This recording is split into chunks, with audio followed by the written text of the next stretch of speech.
નમસ્કાર, આપ જોઈ રહ્યા છો જીએસટીવી. હું છું કૃષ્ણા. શરૂ કરીએ ફાસ્ટેગ ન્યૂઝ. અયોધ્યામાં રામ મંદિરમાં પ્રાણ પ્રતિષ્ઠા કાર્યક્રમ યોજવામાં આવશે, ત્યારે મૂર્તિની પસંદગી કરવામાં આવી રહી છે.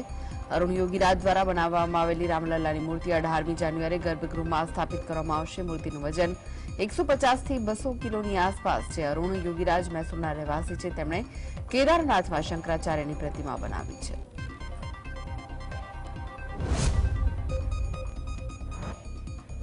22 જાન્યુઆરી અયોધ્યામાં નવનિર્મિત રામ મંદિરમાં રામલલ્લાના જીવનનો અભિષેક થવાનો છે, ત્યારે કેટલાક લોકો આ કાર્યક્રમનો વિરોધ પણ કરી રહ્યા છે, જેમાં સૌથી અગ્રણી નામ ઉત્તરાખંડ જ્યોતિષ પીઠના શંકરાચાર્ય સ્વામી અવિમુક્તેશ્વરાનંદનું છે.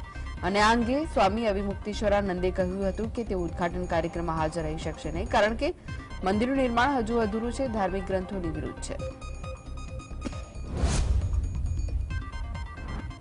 અયોધ્યામાં 22મી જાન્યુઆરીના રોજ રામ મંદિર પ્રાણ પ્રતિષ્ઠા કાર્યક્રમ યોજવામાં આવવાનો છે, ત્યારે આ વિશે વાત કરતા સરયુ આરતીના અધ્યક્ષ શશિકાંત દાસ મહારાજે જણાવ્યું કે કેટલાક લોકો પ્રાણ પ્રતિષ્ઠા સમારોહ વિશે ખૂબ જ ભ્રામક પ્રચાર કરી રહ્યા છે. હું યાદ અપાવવા માંગુ છું કે જે સમયે સોમનાથ મંદિરનો પ્રાણ પ્રતિષ્ઠા કાર્યક્રમ યોજવામાં આવ્યો હતો, ત્યારે તે સમયે મંદિરનું ગર્ભગૃહ અને શિખર પણ તૈયાર નહોતું થયું. આજે તો રામ મંદિરનું ગર્ભગૃહ અને શિખર પણ તૈયાર છે.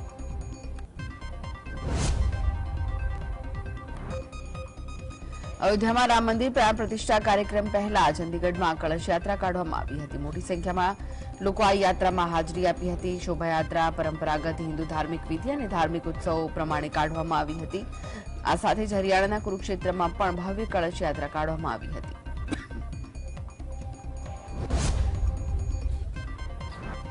આગામી લોકસભાની ચૂંટણીને ધ્યાનમાં રાખીને પ્રચાર પ્રસાર માટે ભાજપે વોલ રાઇટિંગ ઝુંબેશનો શુભારંભ કરાવ્યો.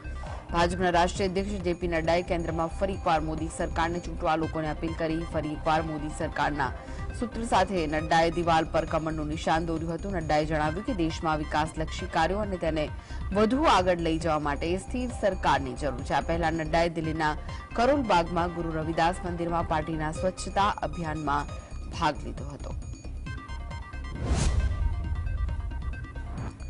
લોકસભાની ચૂંટણીમાં ભાજપ પોતે અત્યંત મજબૂત છે, તેવા રાજ્યોમાં નો રિપીટ ફોર્મ્યુલા અપનાવીને કોઈ વર્તમાન સાંસદને ટિકિટ નહીં આપે તેવો ભાજપના સૂત્રોનો દાવો છે. સૂત્રોના દાવા પ્રમાણે મધ્યપ્રદેશ, રાજસ્થાન, ગુજરાત, છત્તીસગઢ, દિલ્હી, હિમાચલ પ્રદેશ, ઉત્તરાખંડ એ 7 રાજ્યોમાં ભાજપનો નો રિપીટ ફોર્મ્યુલા અજમાવશે. આ 6 રાજ્યોમાં લોકસભાની કુલ 107 બેઠકો છે, જેમાંથી ભાજપે 2019માં 103 બેઠક જીતી હતી. મતલબ કે ભાજપે 103 સાંસદોને ટિકિટો કાપી નાખવાનું નક્કી જ કરી નાખ્યું છે.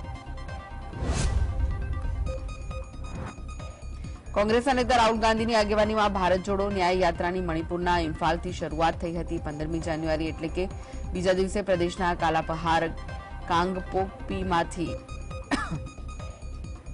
યાત્રાની શરૂઆત કરવામાં આવી હતી. આ વિશે વાત કરતા ભારતીય યુથ કોંગ્રેસના બીવી શ્રીનિવાસે જણાવ્યું કે રાહુલ ગાંધી જ્યાં પણ જઈ રહ્યા છે ત્યાં મોટી સંખ્યામાં લોકો તેમને મળવા માટે એકત્રિત થઈ રહ્યા છે. લોકો રાહુલ ગાંધીને તેમના દુઃખ, દર્દ અને પીડા સંભળાવે છે. જે લોકો શરણાર્થી કેમ્પમાં આશરો લીધો છે તેઓ પોતાના ઘરે જવા માંગે છે.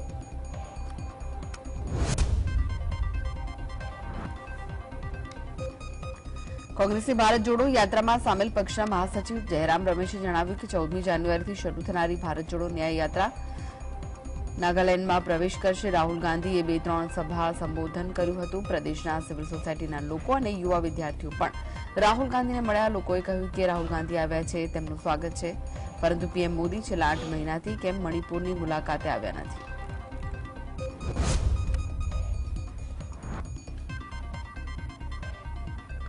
કોંગ્રેસે સત્તાવાર રીતે અયોધ્યાના 22 જાન્યુઆરીના કાર્યક્રમમાં હાજર નહીં રહેવાનો નિર્ણય લીધો, પણ સંખ્યાબંધ નેતા આ નિર્ણયની વિરુદ્ધ છે. હિમાચલ પ્રદેશ કોંગ્રેસ પ્રમુખ અને મંડીના સાંસદ પ્રતિભાસિંહનું નામ આ યાદીમાં ઉમેરાયું છે. પ્રતિભાએ રામ મંદિરના નિર્માણ માટે નરેન્દ્ર મોદીની પ્રશંસા કરી. પ્રતિભા હિમાચલના ભૂતપૂર્વ મુખ્યમંત્રી વીરભદ્રસિંહના પત્ની છે.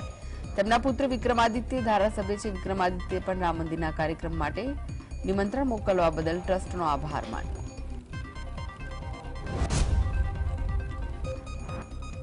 મુંબઈના યુવા નેતા મિલિંદ દેવરા કોંગ્રેસ છોડીને એકનાથ શિંદેની શિવસેનામાં જોડાઈ જતા ખળભળાટ મચી ગયો. રાહુલ ગાંધીની અત્યંત નજીક મનાતા મિલિંદના પિતા મુરલી દેવરા ચુસ્ત કોંગ્રેસી હતા અને તેમનો પરિવાર વર્ષોથી કોંગ્રેસનો વફાદાર મનાય છે. ત્યારે મિલિંદે કોંગ્રેસને રામ રામ કરીને આશ્ચર્ય સર્જ્યું. કોંગ્રેસના સૂત્રોનું કહેવું છે કે મિલિંદે સાવ બાલિશ કારણોસર કોંગ્રેસ છોડી. સાઉથ મુંબઈ લોકસભા બેઠકના સાંસદ રહી ચૂકેલા મિલિંદ બેઠક પરથી લોકસભાની ચૂંટણી લડવા માંગતા હતા, પણ શિવસેના બેઠક કોંગ્રેસને આપવા તૈયાર નથી.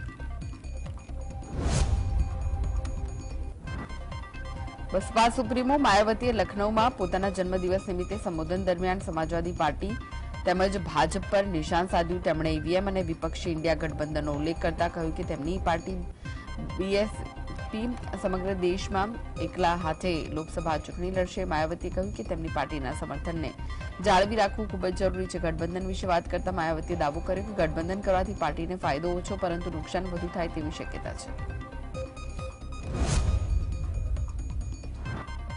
બહુજન સમાજ પાર્ટીના પ્રમુખ માયાવતીએ આગામી લોકસભાની ચૂંટણીમાં કોઈપણ રાજકીય પક્ષ સાથે ગઠબંધન ન કરી એકલા હાથે ચૂંટણી લડવાની જાહેરાત કરી. ત્યારે આ વિશે પ્રતિક્રિયા આપતા કોંગ્રેસ પાર્ટી નેતા પ્રમોદ તિવારીએ જણાવ્યું કે બસપા સુપ્રીમોએ લોકસભાની ચૂંટણી પહેલા વિપક્ષી ઇન્ડિયા ગઠબંધનમાં સામેલ થવા બાબતે ઇનકાર કરી દીધો છે.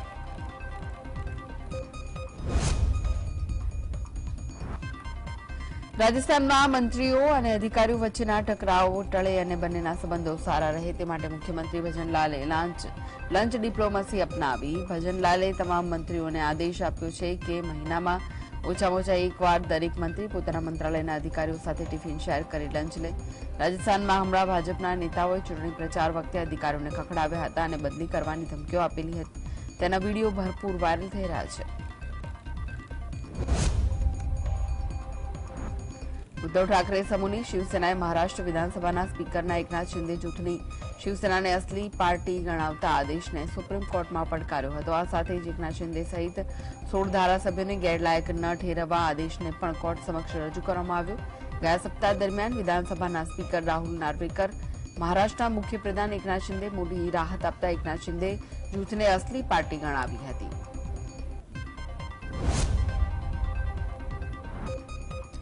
કર્ણાટકમાં કોંગ્રેસ એક્ટર પ્રકાશ રાજને બેંગલુરુ સેન્ટ્રલ લોકસભા બેઠક પરથી લડાવે તેવી શક્યતા છે. સિંઘમ, વોન્ટેડ સહિતની ફિલ્મોમાં દમદાર રોલ કરનાર પ્રકાશ રાજ નરેન્દ્ર મોદીના પ્રખર ટીકાકાર છે. તેથી કોંગ્રેસને તેમનામાં રસ પડી ગયો છે. રાજે કટાક્ષ કર્યો છે કે પક્ષોને મારી વિચારધારામાં રસ નથી, પણ મોદીની ટીકાકાર હોવાથી હું સારો ઉમેદવાર લાગુ છું. પ્રકાશ રાજ 2019માં અપક્ષ તરીકે લોકસભાની ચૂંટણી લડેલા, પણ ભાજપના અનંતકુમાર હેગડે સામે ખરાબ રીતે હારી ગયેલા. બિહારમાં રાષ્ટ્રીય સ્વયંસેવક સંઘનો મુકાબલો કરવા માટે આરજેડી ધર્મનિરપેક્ષ સ્વયંસેવક સંઘને મેદાનમાં ઉતાર્યું. લાલુ પ્રસાદ યાદવના મોટા પુત્ર તેજ પ્રતાપ યાદવે 2017માં સ્થાપેલું ડીએસએસ બહુ સક્રિય નહોતું, પણ ચૂંટણી આવતા જ તેને સક્રિય કરી દેવાયું. તેજ પ્રતાપને બિહારના દરેક જિલ્લામાં તેની શાખા શરૂ કરી કાર્યકરોને સક્રિય કરવા કહી દેવાયું છે. મકર સંક્રાંતિ નિમિત્તે પશ્ચિમ બંગાળના ગંગાસાગરમાં યોજાતા મેળામાં કુલ 65 લાખથી વધુ શ્રદ્ધાળુઓએ મુલાકાત લીધી હતી. પ્રદેશના ઉર્જા અને રમતગમત વિભાગના મંત્રી અરૂપ બિસ્વાએ જણાવ્યું કે 65 લાખ શ્રદ્ધાળુઓએ ગંગાસાગરમાં ડૂબકી લગાવીને પુણ્ય મેળવ્યું હતું. મેળામાં કડક સુરક્ષા વ્યવસ્થા માટે 14,000થી વધુ પોલીસ કર્મીઓને તૈનાત કરવામાં આવ્યા હતા, જ્યારે 45 સર્વેલન્સ ટાવર બનાવવામાં આવ્યા છે.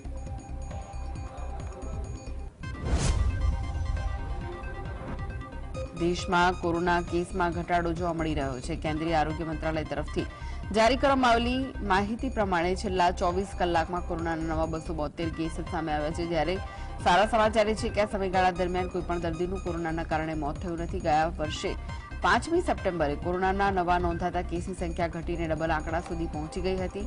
જોકે ઠંડી અને નવા વેરિયન્ટ JN.1ના કારણે કોરોનાના કેસમાં વધારો નોંધાયો છે.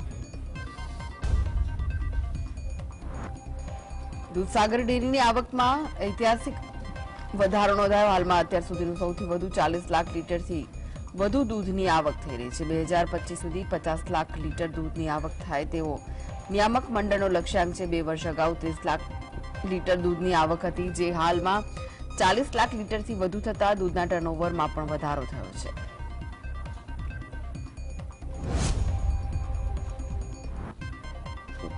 ગુજરાત ભાજપ પ્રદેશ અધ્યક્ષ સી.આર. પાટીલે સુરતના ઉધના ખાતેથી વર્ષ 2024ની લોકસભાની ચૂંટણીના કેમ્પેનની શરૂઆત કરાવી હતી. તેમણે ભીત ચિત્રણ કરાવી કેમ્પેનનો પ્રારંભ કરાવ્યો. ગુજરાતના દરેક વોર્ડમાં પેઇન્ટિંગ કરવામાં આવશે. આ પ્રસંગે તેમણે જણાવ્યું કે ભાજપે 2019માં 303 સીટ સાથે સ્પષ્ટ બહુમતીની સરકાર બનાવી. મોદીજી છેલ્લા 10 વર્ષમાં કરેલા તમામ વાયદાઓ પૂર્ણ કર્યા છે. તેથી તમામ લોકો વધુમાં વધુ મતદાન કરે.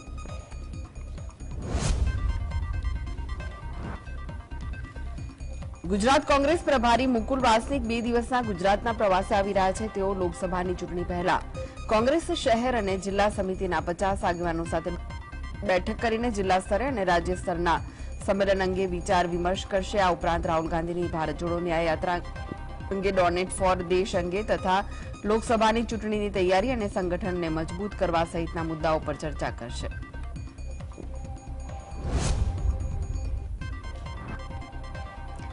ગાંધીનગરના લીહોડા ગામે શંકાસ્પદ ઝેરી પીણું પીતા 2 લોકોના મોત થઈ ગયા. આ મામલે 2 સેમ્પલમાં એફએસએલને મિથાઇલ આલ્કોહોલ મળ્યું ન હોવાનો એસપીનું નિવેદન સામે આવ્યું. એસપી ભૂખ્યા પેટે દારૂ પીવાથી મોત થયું હોવાનો એક્સપર્ટ દાવો છે તેવું કહ્યું. પ્રતાપસિંહ નામના બુટલેગર પાસેથી મૃતકોએ દારૂ લીધો હોવાનો ખુલાસો થયો હતો.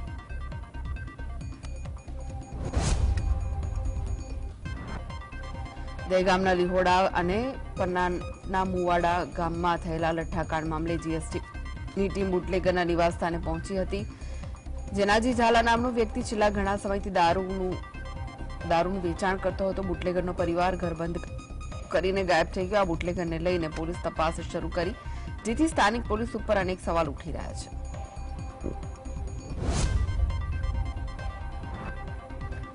તો લઠ્ઠાકાંડ મામલે ગામના સરપંચ સાથે જીએસટીવીએ વાત કરી, જ્યાં તેમણે જણાવ્યું કે ગામમાં સ્થાનિક પોલીસ અને બુટલેગરની સાંઠગાંઠથી દેશી દારૂનો વેપાર ચાલે છે. અમે છેલ્લા 10 વર્ષથી પોલીસમાં રજૂઆત કરવા છતાં અમારું કોઈ સાંભળતું નથી. વધુમાં તેમણે કહ્યું કે સ્થાનિક બીટ જમાદાર બુટલેગરને હપ્તા આપે છે.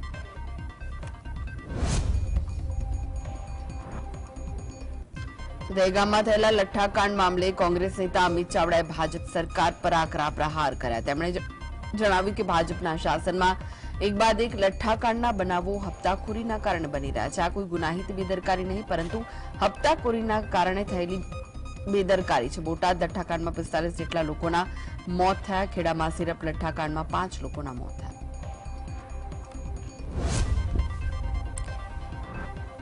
દહેગામ તાલુકામાં લીહોડા ગામે કથિત લઠ્ઠાકાંડમાં 2 વ્યક્તિના મોત નીપજ્યા હતા. મામલે પૂર્વ પ્રદેશ પ્રમુખ કોંગ્રેસ જગદીશ ઠાકોર સરકાર સામે આકરા જોવા મળ્યા હતા. ગાંધીનગર ખાતે મૃતકના પરિવારજનો સાથે મુલાકાત કરી હતી. લઠ્ઠાકાંડ મામલે મીડિયા સમક્ષ તેમણે જણાવ્યું કે એસપી ગાંધીનગર પોતે સ્વીકારે છે કે રાજ્યમાં દારૂ ઉપલબ્ધ છે. રાજ્યમાં આજે ખુલ્લેઆમ દારૂ ડ્રગ્સનો વેપાર ચાલી રહ્યો છે.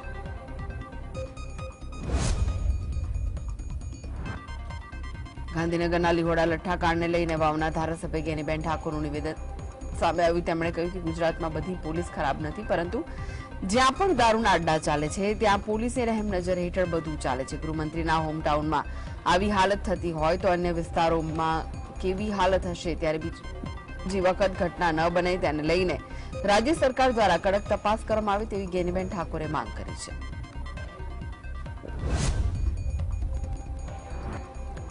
ગાંધીનગરમાં કથિત લઠ્ઠાકાંડ અંગે કોંગ્રેસ પ્રવક્તા મનીષ દોશીનું નિવેદન સામે આવ્યું, જેમાં તેમણે કહ્યું કે ભૂતકાળમાં બનેલા બનાવો બાદ પણ ઘટનાઓ બને એ દુઃખદ ઘટના છે. તંત્ર આ કાંડને ઝેરી દારૂમાં ખપાવવા પ્રયત્ન કરી રહ્યું છે અને ગામના સરપંચ કહી રહ્યા છે કે ગામની આજુબાજુમાં અસામાજિક તત્વો દારૂના અડ્ડાઓ ચલાવે છે અને સરકાર આંખ આડા કાન કરે છે.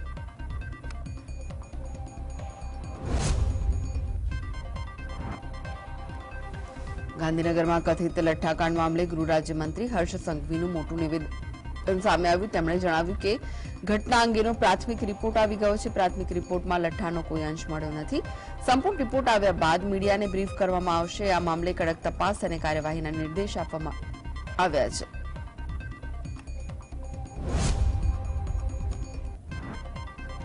હાઈકોર્ટના હુકમ બાદ અમદાવાદ મહાનગરપાલિકા દ્વારા ઢોર નિયંત્રણ પોલિસી બનાવવામાં આવી હતી. તે અંતર્ગત અત્યાર સુધીમાં કોર્પોરેશન દ્વારા 43,000 કરતાં વધુ પશુઓ શહેર બહાર ખસેડવામાં આવ્યા છે. કોર્પોરેશન દ્વારા હાલ લાયસન્સ અંગે ચેકિંગ ચાલી રહ્યું છે અને જે કોઈ પણ લાયસન્સ વગર પકડાય છે તેવા પશુઓને પણ બહાર ખસેડવામાં આવી રહ્યા છે.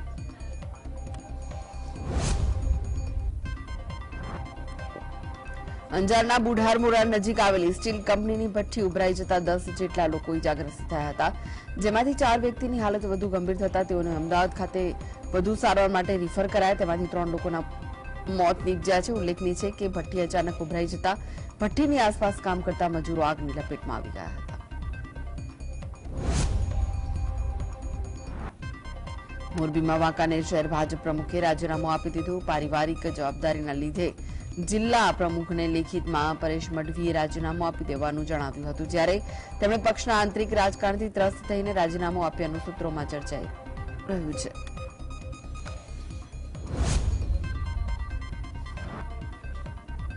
પાટણ જિલ્લામાં હારીજ નજીક પસાર થતી નર્મદાની કેનાલ કોન્ટ્રાક્ટરે આયોજન વગર રિપેરિંગ કરતા ફરી ક્ષતિગ્રસ્ત બનતા પાણી ઉભરાઈને નજીકના ખેતરોમાં ફરી વળ્યા, જેથી પાકને ભારે નુકસાન થયું, જેથી 50,000 જેટલી ઈંટો પલળી ગઈ હતી. આ કેસમાં કોન્ટ્રાક્ટરે ધમકી આપ્યાનો ખેડૂતો આક્ષેપ કરી રહ્યા છે.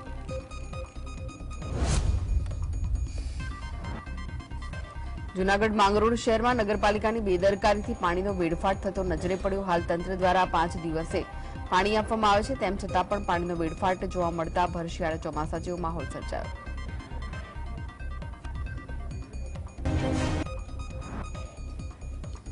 સુરત શહેરમાં સરથાણા બેંક મેનેજર આપઘાત મામલે સરથાણા પોલીસે 3 આરોપીઓની ધરપકડ કરી. પોલીસે 32 વર્ષીય મેનેજર અતુલ ભાલાળા આપઘાત કેસમાં રજની ગોયાણી, રોનક હિરપરા અને જિગ્નેશ યાણીની ધરપકડ કરી દીધી. મૃતક અતુલ ભાલાળાએ સુસાઇડ નોટમાં કુખ્યાત ગેંગના માણસો તેમને ત્રાસ આપતા હોવાનો ઉલ્લેખ કર્યો હતો.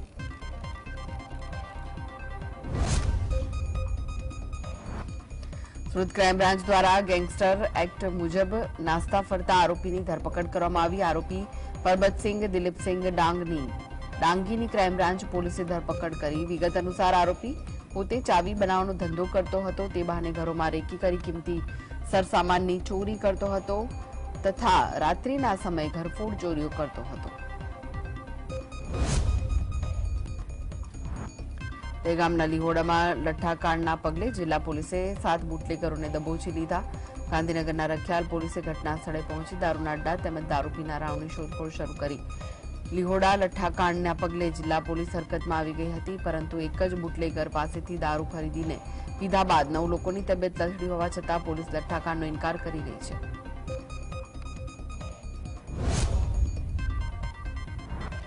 રાજકોટ શહેર એસઓજીની ટીમે ભુજની લૂંટના ગુનાનો ભેદ ગણતરીના દિવસોમાં ઉકેલીને પર્દાફાશ કર્યો. ભુજમાં 7 લાખ રૂપિયાની લૂંટ મામલે એસઓજીએ 4 આરોપીઓને ઝડપીને તેમની પાસેથી ક્રેટા કાર અને રોકડ રકમ સહિત 14.61 લાખનો મુદ્દામાલ કબજે કર્યો. આ ઘટનામાં ભુજ ખાતે એગ્રોના વેપારીને સસ્તું સોનું આપવાની લાલચ આપીને લૂંટ ચલાવીને 9 જાન્યુઆરીના રોજ વેપારીને લૂંટી લેવામાં આવ્યા હતા. કડી પંથકમાં તસ્કરોનો તરખાટ યથાવત રહ્યો. કડી શહેર તેમજ તાલુકાના ગ્રામ્ય વિસ્તારોમાં વારંવાર તસ્કરીની ઘટનાઓમાં વધારો થતો જોવા મળ્યો. લોકોમાં ભય જોવા મળી રહ્યો છે, જ્યારે નાની કડી વિસ્તારમાં આવેલી અવધ સોસાયટીમાં મકર સંક્રાંતિની રાત્રિએ 5 જેટલા તસ્કરો ત્રાટક્યા હતા, પરંતુ રહીશો જાગતા હોવાથી તસ્કરો ઊભી પૂંછડીએ ભાગ્યા. આ સમગ્ર ઘટના સીસીટીવી કેમેરામાં કેદ થઈ ગઈ.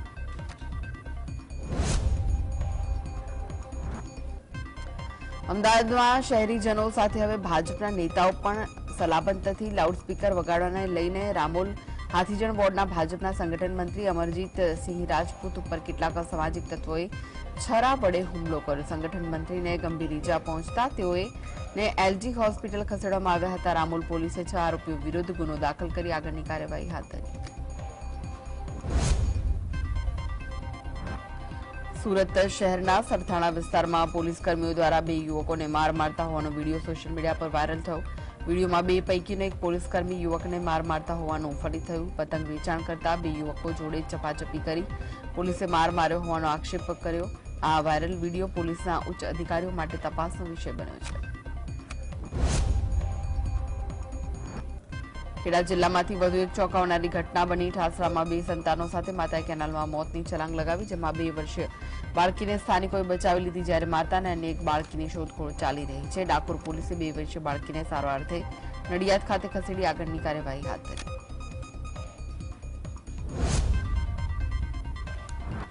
બનાસકાંઠા જિલ્લાના પાલનપુર અને બાલારામ નદીમાં ડૂબતા 2 યુવકોના મોત નીપજ્યા. બાલારામ પાસે ધરમાતા નજીક ઘટના ઘટી. બંને યુવકો પર પરપ્રાંતીય હોવાનું પ્રાથમિક તપાસમાં સામે આવ્યું, જેઓ પાલનપુર તિબેટિયન માર્કેટમાં કામ કરતા હતા. પોલીસ તપાસમાં એક યુવક બિહાર અને એક યુવક મિઝોરમનો હોવાનું સામે આવ્યું.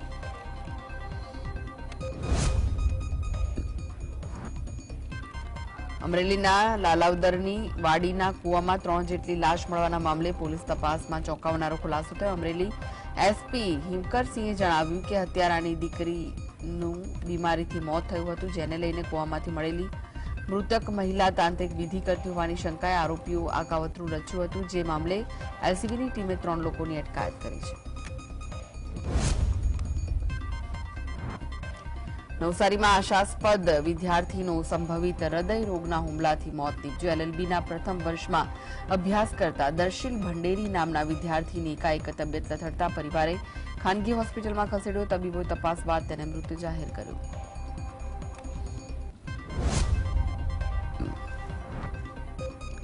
રાજ્યમાં નાની ઉંમરે હાર્ટ એટેકથી મોતનો સિલસિલો યથાવત છે, જ્યાં જેતપુર તાલુકાના પીઠડિયા ગામે હાર્ટ એટેકથી એકનું મોત થયું. ભગવતી ચોકમાં રહેતા 45 વર્ષીય મનીષાબેનને હાર્ટ એટેક આવતા મોત થયું, જેથી મૃતદેહને જેતપુર સરકારી હોસ્પિટલમાં ખસેડાયો. તબીબના પ્રાથમિક તારણ મુજબ હાર્ટ એટેક આવ્યો છે.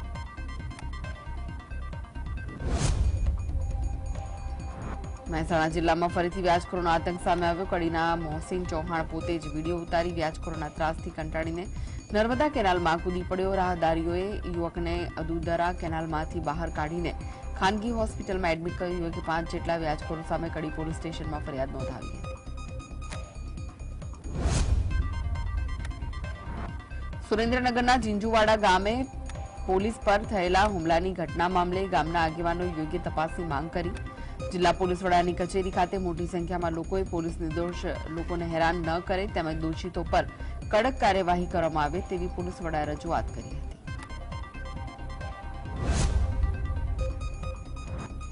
છોટાઉદેપુરના બોડેલીના ઢોકલિયા વિસ્તારમાં હવામાં ફાયરિંગની ઘટના સામે આવી. ફાયરિંગની આ ઘટનામાં 8 વર્ષની નાની બાળકીના પીઠ પર ઈજા પહોંચી.